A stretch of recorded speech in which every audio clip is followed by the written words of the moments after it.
Bonsoir Fabien. Nous sommes ensemble pour parler des rencontres internationales des ombudsman et médiateurs de la francophonie, puisque depuis 2 jours, il y avait des rencontres organisées en principauté.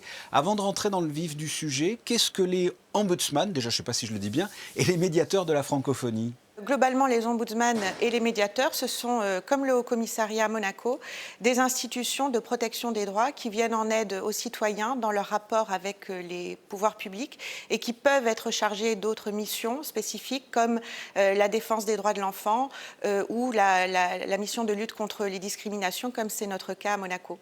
À quoi sert ce type de réunion, très concrètement, qui vient d'avoir lieu là pendant 2 jours? Ça, c'est une réunion qui a lieu dans le cadre de nos réseaux de coopération à l'international. En l'occurrence, il s'agit de l'AOMF, donc ce sont les médiateurs et ombudsman de la francophonie.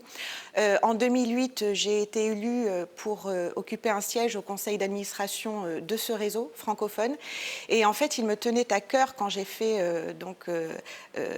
ma proposition pour intégrer le conseil d'administration, de pouvoir impulser des thématiques de réflexion, et en particulier une qui est chère à Monaco et à notre souverain, qui est la thématique environnementale.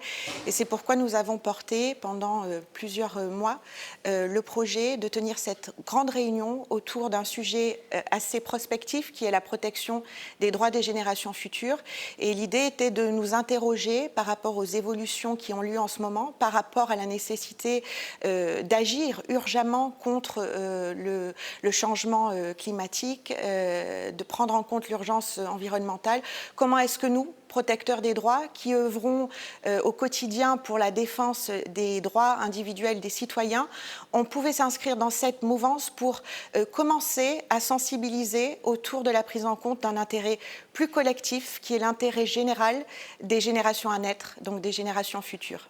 Alors vous le dites, protéger les droits des générations futures, c'est-à-dire quels sont les exemples de droits qui pourraient être bafoués pour ces générations-là? Clairement, l'idée, c'est de dire que la préservation des ressources de la planète, la protection des personnes et plus largement du vivant, c'est une condition sine qua non pour que les générations à venir, donc les très jeunes aujourd'hui, et puis les générations qui naîtront demain, puissent continuer d'habiter une terre qui leur permette de vivre, tout simplement, et puis de continuer d'exercer leurs droits et leurs libertés, qui sont les nôtres aujourd'hui. Mais comment est-ce que l'on fait respecter ces droits-là? Est-ce que vous êtes écouté?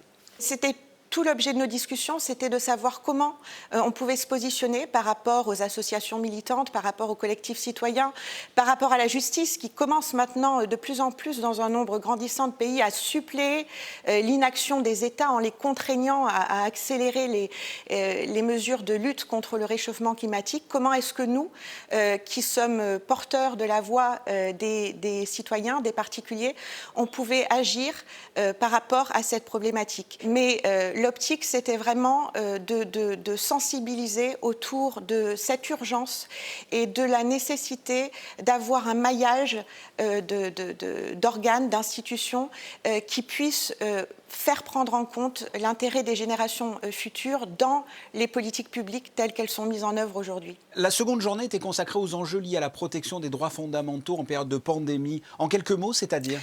En quelques mots, on retrouve en fait les mêmes problématiques dans la plupart de nos pays francophones, avec peut-être une petite nuance pour les pays d'Afrique, mais on se rend compte que la pandémie a accru les inégalités, qu'elle a accru la pauvreté, qu'elle a occasionné du décrochage scolaire, toutes les problématiques auxquelles nous avons eu à faire face aujourd'hui. Et l'idée, c'était malheureusement de faire le constat que cette pandémie, en tout cas cette crise sanitaire, n'était pas forcément derrière nous, et de se mobiliser pour permettre à ces populations qui sont, je dirais, plus difficilement en mesure d'exercer leurs droits, de pouvoir continuer à le faire dans ce contexte très particulier que l'on traverse depuis 1 an et demi. Et pour finir, vous avez fait une déclaration commune, vous pouvez nous en dire plus?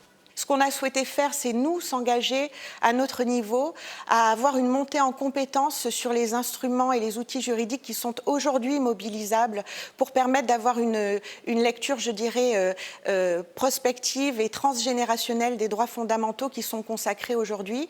Et puis, de façon plus générale, on appelle les États à mettre en place un cadre pertinent et ambitieux pour la protection des générations futures. Donc, nous appelons les États dans l'environnement francophone à mettre en place ce cadre ambitieux, à confier à une institution indépendante de type ombudsman la mission de veiller à la prise en compte des besoins et des droits des générations futures.